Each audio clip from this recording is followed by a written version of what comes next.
രോഗങ്ങളാ സഹോദരാ. ക്യാൻസർ എന്ന് പറഞ്ഞാൽ വർഷങ്ങൾക്ക് മുമ്പ് അത്ഭുതമായിരുന്നു.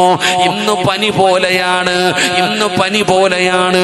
ഒരു കുടുംബത്തിൽ ഒരാൾക്ക് ക്യാൻസർ ഉണ്ട്, അല്ലെങ്കിൽ കിഡ്നി രോഗമുണ്ട്, അല്ലെങ്കിൽ ലിവർ രോഗമുണ്ട്, അല്ലെങ്കിൽ തളർന്നു കിടക്കുന്നുണ്ട്. പടച്ചവനെ, ഇന്ന് പനി പടരുന്നത് പോലെ മാരക രോഗങ്ങൾ പടരുന്ന കാലമാ. നിന്റെ സമ്പാദ്യമൊന്നും തികയൂല, നിന്റെ ജാഗ പോയി, വീട് പോയി, പണം പോയി, എന്നിട്ടും നിനക്ക് ചികിത്സിക്കാൻ തികയുന്നില്ല. അസ്സദഖത്തു റദ്ദുൽ ബലാ, സദഖ വിപത്തുകളെ തട്ടിമാറ്റുമെന്ന് നബി മുഹമ്മദ് മുസ്തഫ സല്ലല്ലാഹു അലൈഹി വസല്ലമ തങ്ങൾ പറയുമ്പോ എന്റെ പ്രിയപ്പെട്ടവരോട് പറയുകയാ, നഷ്ടമാകില്ല, നഷ്ടമാകില്ല. പടച്ചവനെ, ഇൽമു പഠിപ്പിക്കുന്ന ഒരു പുതിയ മദ്രസയാണ് ഇവരുടെ ആഗ്രഹം. പടച്ചവനെ, ഒരു പുതിയ മദ്രസ പണിയണമല്ലോ. എന്ത് കിട്ടിയാലും മദ്രസയ്ക്കാണ്. അതുകൊണ്ട് പടച്ചവനെ, ബക്കറ്റുമായി സംഘാടകർ നിങ്ങളുടെ മുമ്പിലേക്ക് കടന്നു വരികയാ. അല്ലാഹുവോട് പറയണം, അല്ലാ,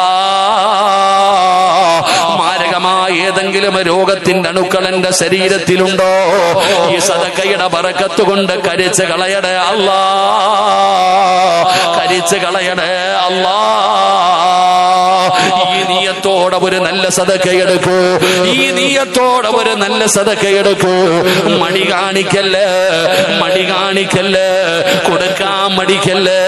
അല്ലാഹുവേ, ഒരുപാട് മരുന്ന് കഴിച്ചിട്ട് രോഗം മാറാത്തവരുണ്ടല്ലോ ഉസ്താദേ. ഏതെല്ലാം ഹോസ്പിറ്റലുകളിൽ പോയി, എന്തെല്ലാം മരുന്ന് കഴിച്ചു, രോഗം മാറുന്നില്ല എന്ന സങ്കടം പറയുന്ന വാപ്പാ, ഉമ്മ, നിന്റെ രോഗം മാറണോ, നിന്റെ രോഗം മാറണോ?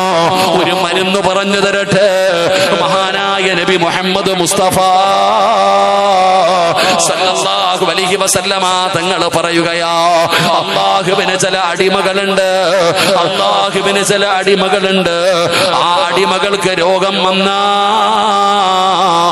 അവര് സദഖ കൊടുത്ത് ചികിത്സിക്കുമെന്ന് നബി മുഹമ്മദ് മുസ്തഫ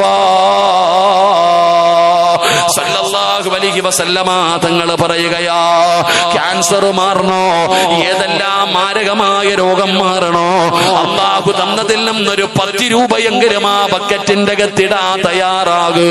അതാണ് പടച്ചവനെ നിന്റെ മരുന്ന്, നിന്റെ രോഗത്തിലുള്ള മരുന്ന് അതാണ്. ഏത് രോഗമാണോ അത് മാറ്റി തരണേ എന്ന നീയത്തോടു കൂടി ആ സദഖയിട്. റബ്ബേ,